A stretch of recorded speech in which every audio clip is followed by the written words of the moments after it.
जी बिस्मिल्लाहिर्रहमानिर्रहीम। नाज़रीन, मैं हूं सैयद गुजर, आप देख रहे हैं डेली अपना Punjab news channel HD Gujranwala. मैं इस वक्त मौजूद हूं ज़िला हाफिज़ाबाद के हेड सागर पे और आज ईद उल अज़हा का तीसरा दिन है, मरू का दिन है और खुशियां दुबाला हो चुकी हैं। जैसा कि मेरा कैमरामैन दिखा रहा है, यहाँ पे देखें फैमिलियाँ मौजूद हैं, बच्चे मौजूद हैं, ख़वातीन मौजूद हैं और कुछ नौजवान मौजूद हैं। मैं और ये मेरा कैमरामैन आपको दिखा रहे हैं ये व्यू जो है हेड सागर का, और ये देखें कुदरती मनाज़र हैं और अल्लाह ताला ने इन लोगों को बहुत ही करीब ये एंजॉय करने के लिए एक ऐसी जगह दी है। मैं एक भाई हैं, उनसे पूछता हूँ। जी अस्सलाम वालेकुम। वालेकुम सलाम। सर, क्या इसमें ग्रामी आपका? मोहम्मद उस्मान। जी, कहाँ से आए? मैं किला दीदार सिंह। यहाँ आप आए हेड सागर पे ज़िला हाफिज़ाबाद में, कैसा एंजॉय कर रहे हैं? ईद का तीसरा दिन है, खुशियाँ दुबाला हो चुकी हैं। जी जी, बहुत अच्छा लग रहा है घूमने के लिए। ये जगह अच्छी है, ठीक है। सब दोस्त वगैरह सब इधर साथ आए हुए हैं, ठीक है।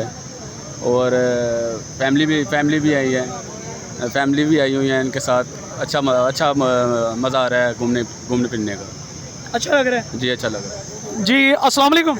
नज़ीर दिया। सलाम जी, क्या हाल है आपका? जी अल्हम्दुलिल्लाह ठीक क्या नाम है? अल्हम्दुलिल्लाह। कहाँ से आए? किला दीदार सिंह। कैसा फील कर रहे हैं यहाँ पे हेड सागर पे आके? अल्हम्दुलिल्लाह अच्छा लग रहा है, बहुत खूबसूरत है, बहुत एंजॉय कर रहे हैं।